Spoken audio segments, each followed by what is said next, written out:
Olá pessoal, bem-vindos a mais um Biblioteca Submersa. Ahn, o podcast está em fase ainda de adaptação para o novo ano, né? Muita coisa acontecendo. Então ainda não podemos gravar nenhum conversa sobre tradução. Mas a partir do final desse mês a gente regulariza, né? Como eu tinha mencionado. Uma semana um conversa sobre tradução, outra semana um Biblioteca Submersa. Algumas semanas programas especiais, como vai ser da semana que vem. E assim vai, né? Vamos ver se conseguimos entrevistas e coisas do gênero. Pois bem, o episódio de hoje vai ser sobre uma obra muito interessante, né? E sobre o tema geral dessa obra, que também é bem instigante e faz, digamos assim, é um tema que está em debate aberto desde pelo menos os anos 30 do século XX, né? Do século passado, que é o tema do mito, da maneira, né, das apropriações do mito, que fazer com a mitologia, o mito. A obra é A Raposa Sombria, uma lenda islandesa, que é uma novela, na verdade, tem exatamente 100 páginas o livro, né? Contando que perde algumas na ficha catalográfica e tal, dedicatória. Ele tem menos de 100 páginas, então é bem uma novela mesmo. É publicada pela editora Edra, com tradução de Luciano Dutra, né, que traduziu recentemente Poderes das Trevas, grande tradutor em atividade no Brasil, editado por Bruno Costa, né, também, aliás, esse livro foi um oferecimento, né, do Bruno Costa, né, que eu revelei que tinha interesse nessa literatura nórdica, que vai ser lançada, aliás, pelo Escandinava, né, para ser mais preciso, vai ser lançada, né, pela Rafos esse ano, em breve, já vamos ter aí um lançamento desse universo. Quer dizer, não exatamente da Islândia, né, mas... Né.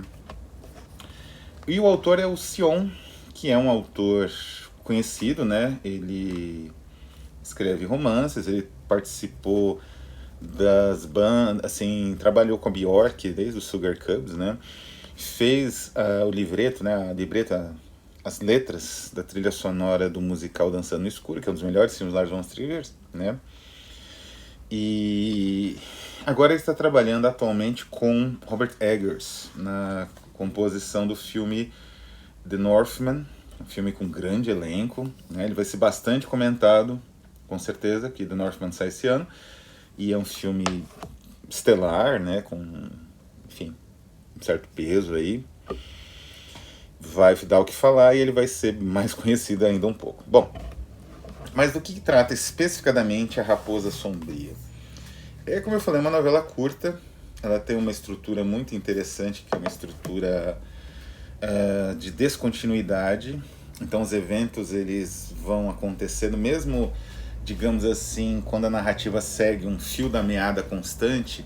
Esse fio da meada constante ele não é necessariamente linear, né? Então a primeira parte inteira do livro, que são bem umas 20 páginas, 37 páginas na verdade, que a gente acompanha um personagem chamado Baldur Sombra, né? No idioma original acho que é Baldur Skarsgård, enfim, uma coisa assim, mas que dá sombra também. E o Baldur Sombra perseguindo, né, como caçador, meados, a trama toda do Raposa Sombria se passa na segunda metade, logo no início da segunda metade do século XIX, né? Então imagina, uma época em que a Islândia, enquanto país, era um país bem pequeno, muito isolado da Europa, com uma população bem também reduzida, e no qual a sobrevivência era bem difícil, né? Você tinha que frequentemente sair para caçar, né? Com as pessoas de qualquer povoado. E aí esse Baldur Sônia, que a gente vai descobrir depois que é uma espécie de religioso local, ele sai para caçar uma raposa do Ártico. Na verdade, uma raposa, logo no início eles explicam que essa raposa sombria é a raposa do Ártico, né? Que não é, e é também a primeira coisa que ele desfaz, né? Não é uma raposa polar, nada assim, né? Então essa caçada ocupa quase todo o início da narrativa e ela é descontínua, não é linear. Ela não é como um thriller sacolejante, né? Assim, cheio de solavanco, igual uma sequência cinematográfica, ela é meditada, porque a caça desse animal é difícil, né? Ele é difícil de ser um animal que você cerque e tem o tempo suficiente para, digamos assim, armar, né, o rifle e conseguir atirar e pegar o bicho, né? Então, por conta disso, é meio que um duelo entre caçador e caça. E é muito bem escrito, é muito bem feito. Eu acho espantoso que esse filme ainda não tenha uma adaptação cinematográfica. Talvez até tenha, né? Enfim, mas eu não conheço a adaptação cinematográfica dele, não é? E então nessa primeira parte a gente tem uma espécie de embate do homem com a natureza, um embate clássico. E é interessante porque que o autor situa na primeira parte do livro, literalmente no primeiro terço, né, do livro, esse embate, porque de certa forma, e o autor tem isso acho que bem claro, o mito ele surge do embate da necessidade humana de controlar a natureza de alguma forma, mesmo que seja um controle imaginário, não é? Mesmo que o ritual da fertilidade, qualquer que seja, aquilo não vai trazer fertilidade, mas para nossa mente, né, para nossa percepção, aquilo é tranquilizador saber que existe um ritual ali, de certa forma oferecido, né, a alguma divindade, alguma força superior, para que apazigue, né, aqueles elementos naturais. Então a tentativa do homem controlar a natureza com bajulação, com violência, com o que seja, né, com o que for, é a grande narrativa da humanidade. Então nessa primeira parte é justamente o Baldur Sombra, né, esse personagem que ele tem... É curioso que ele não tem muita participação no livro, mas ele tem uma importância imensa. O Baldur Sombra, ele enfrentando essa raposa do Ártico no campo dela, né, digamos assim, no território dela, naqueles penhascos, né, nevados do interior da Islândia, e tentando ser vitorioso, né? Assim, não vou dar spoiler, não vou dizer se ele foi ou não, mas ele tenta ser vitorioso diante desses elementos. Ele sozinho, praticamente, contra aquela natureza imensa, não é? Porque é óbvio que se tivesse várias pessoas, faria um barulho, o bicho seria embora. Ele precisa ir sozinho, né? A caça de alguns animais selvagens que têm essas habilidades enfim, de fuga, ou uma certa ferocidade, é uma caçada em geral que se faz sozinho, não tem muito jeito nesse sentido, né? Você vai isolando, cercando o bicho até que você consiga, né? Que é o que ele faz. Consiga tentar armar, né? O seu, né? Digamos assim, armar o rifle, né? Para conseguir acertar o bicho na velocidade, né, necessária antes que ele fuja. A partir da segunda parte do livro, a gente vai ser apresentado a outros personagens, não é? A Aba, né, como ele fala, e o Friorik Friodgson, né, que é um botânico. E aí vai ser um pouco a história desses personagens. O Friok, né? O Friorik, na verdade, o Friorik, ele é uma espécie de intelectual. E é aquele típico personagem que existe em algumas narrativas cinematográficas, mas isso foi estabelecido já no século XIX, que são personagens com um certo grau de intelecto, ou uma certa tendência ao trabalho não braçal, a um certo trabalho intelectualizado, que tem muita dificuldade de adaptação em ambientes extremos, ou em ambientes muito fechados, muito provincianos, ou, né, em ambientes, digamos assim, com um predomínio religioso, uma visão tacanha da realidade, mas às vezes necessária para a sobrevivência. Acho que o grande exemplo disso, a apoteose desse tipo de personagem é o professor no livro Waking, e do filme, que é igualmente genial, os dois, Waking Fry, o livro de Kenneth Cook, que eu vou falar em breve aqui no Biblioteca Submersa, que é um livro absolutamente genial. Mas voltando de novo ao Sion, então esse Friorik, ele é um personagem que tem uma formação, que tem uma disposição cultural, e ele encontra uma outra personagem que eu também não vou descrever. O Raposa Sombria é uma narrativa feita de muitos detalhes, é uma tessitura paciente de detalhes, pequenos detalhes, uma narrativa muito breve. Então qualquer coisa que você fale da trama, não é? Especificadamente, ameaça estragar realmente o prazer da leitura, que como não é uma obra muito conhecida, eu vou evitar falar de detalhes muito da trama, né?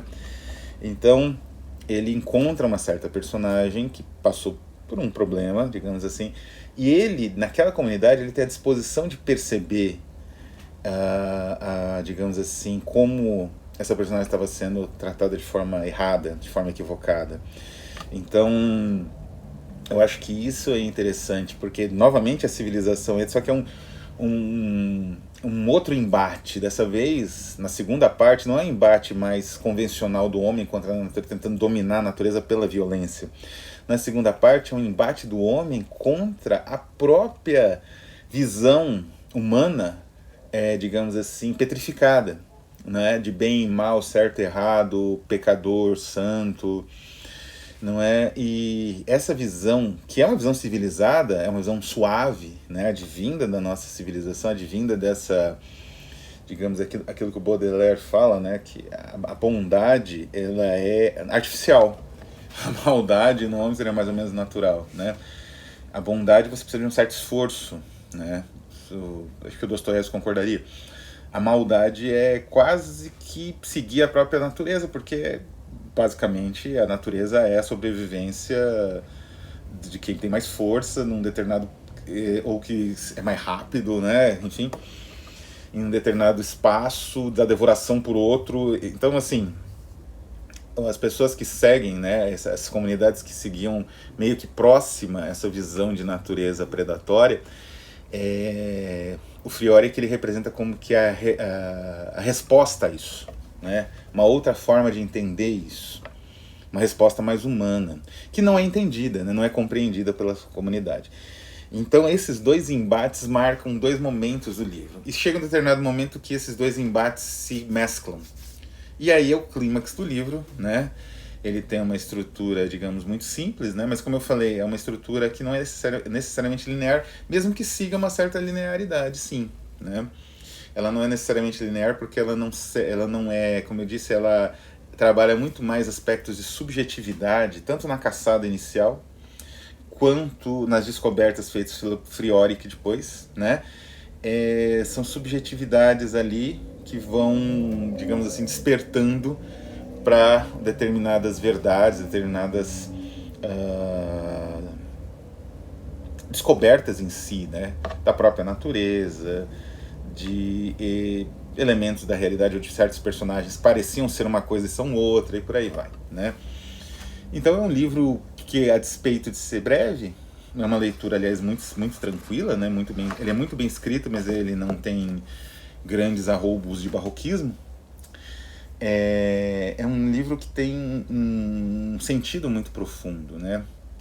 E isso tem a ver com o título, né, do nosso episódio, em dois sentidos muito interessantes. Assim, a ideia do mito, como eu disse, ela é debatida hoje, né, com muita frequência, e esse debate vem desde o início do século XX, porque forças do irracionalismo, ou melhor, não são nem irracionalistas em si, mas são forças que operam o irracionalismo, que, digamos assim, mercantilizam o irracionalismo, elas costumam se valer de mitos.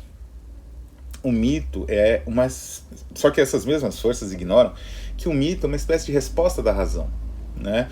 O mito é uma operação quase que científica, né? Uma operação de observação da realidade, e essa observação gera uma narrativa que torne operacional certos elementos da realidade que parecem impossíveis de você controlar, né? A humanidade não consegue controlar, como o raio, né? Como a tempestade, como o terremoto, a seca, enfim, né? Então, as forças irracionalistas, que são, em geral são identificadas com a extrema-direita política, elas operacionalizam e elas mercantilizam o mito e o irracional, Isso na eleição presidencial brasileira foi evidente, né? O presidente era chamado de um mito, não é? Pois bem, ocorre que isso não pode ser, e é esse o grande debate filosófico, né? Isso não pode ser apenas exorcizado, ignorado, né? Então vem o cientista e exorciza, ou vem alguma autoridade e exorciza isso, porque isso é insuficiente. E de fato a realidade demonstra que é insuficiente, né? Quem dizia que isso era insuficiente e que, de certa forma, um pensamento mais progressista, ou de esquerda, né? Não necessariamente progressista, ele necessitava também abordar esse aspecto cultural, né? Que era um aspecto que, para o positivismo de um século antes, século XIX, da época do Marx, parecia superado, não é? Não é? A religião é para o povo, o mito é uma coisa superada. Vamos aí discutir como vai ser a transformação econômica para a sociedade evoluir ainda mais. Só que no século XX, já no final do século XIX, essa previsão positivista ela se provou equivocada. Não só positivista, ela já tem um pouco na própria base do romantismo, que aparentemente é antipositivista, mas não é. Não é? Do idealismo alemão, das grandes correntes filosóficas, todas têm uma perspectiva progressiva, evolutiva, né? De desenvolvimento, de saída de um ponto, chegada em outro, teleológico. Então, assim, no final do século XIX, esse discurso assim, ele saturou e, evidentemente, de início nas esferas culturais, buscou-se o mito, buscou-se uma outra forma de entendimento da realidade, outras formas, na verdade. Pois bem, o que o nosso Sion tem a ver com isso? Ele demonstra exatamente que é necessário uma revisão do mito, é necessário perceber o mito em outras instâncias, né? Quer dizer, você não vai refazê-lo, porque é exatamente isso que os irracionalistas fazem, e fascistas, né? Na verdade, reencená-lo, né? Você reencena. Porque ele já não é crível, a gente realmente, o impacto do iluminismo positivismo mudou a percepção da realidade na cultura humana, e o mito ele já não tem mais aquela força, a não ser que você more nas ilhas isoladas, na Índia, em algum lugar assim, e que você não tenha contato com a ciência. Mas se você tem, provavelmente esse contato já te modificou, né? Então o que ele propõe, o Sion? Uma outra maneira de articulação do mito, uma outra forma de contar essas histórias, uma forma que conte, de certa maneira, também, não só com o aspecto de positividade do combate do homem à natureza, que é a essência do mito grego, por exemplo, mas também a negatividade dos resultados desse combate, né? Quer dizer, você levar em consideração essa contradição e levar em consideração outros combates, né? Quer dizer, a tentativa de fazer o homem sair dessa perspectiva cíclica e brutal da natureza também é uma espécie de luta, digamos assim, prometeica, mítica, né? Que é a luta do Frioric. Tanto quanto a caça da raposa, né? Tanto que no final, sim, nós vemos como essa perspectiva digamos assim, do mito, ela se esvai, né? Chega um determinado momento que ela se esvai, você já não consegue resgatá-la, ela já não é resgatável mais, não é? Tem um ponto que ela se esvai, que é justamente o ponto definitivo, e ela já não é mais resgatável, né? Por outro lado, é interessante porque a raposa, ela é uma figura única, né? Porque é um animal muito habilidoso no instinto, né? Tem uma forte habilidade na interação com outros animais, com o ser humano e tal. Então, a raposa, ela cria uma série de mitos que com certeza o Sion tinha em vista, né? O trickster na mitologia japonesa, digamos assim, a imagem que o Blake constrói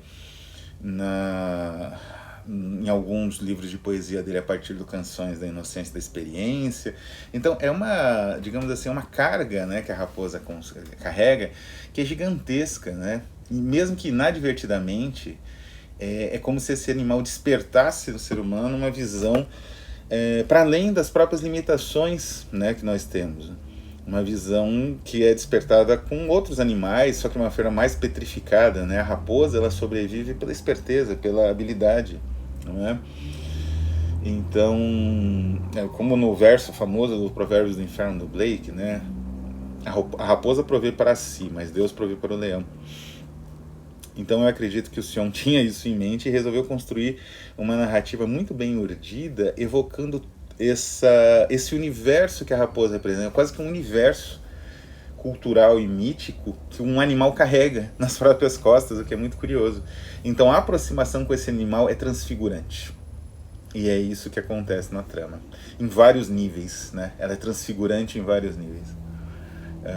Eu acho que o nível mais especial é aquele nível da marginalidade, do que é marginal, daquilo que é desprezado e ignorado numa sociedade, ou tratado de uma forma horrível, né? Isso também é transfigurado por aproximação com esse animal tão poderoso que é a raposa. Então é isso, essa é a Raposa Sombria. Vou ficando por aqui. Enfim, na próxima semana a gente volta aí. Um abraço a todos e até a próxima.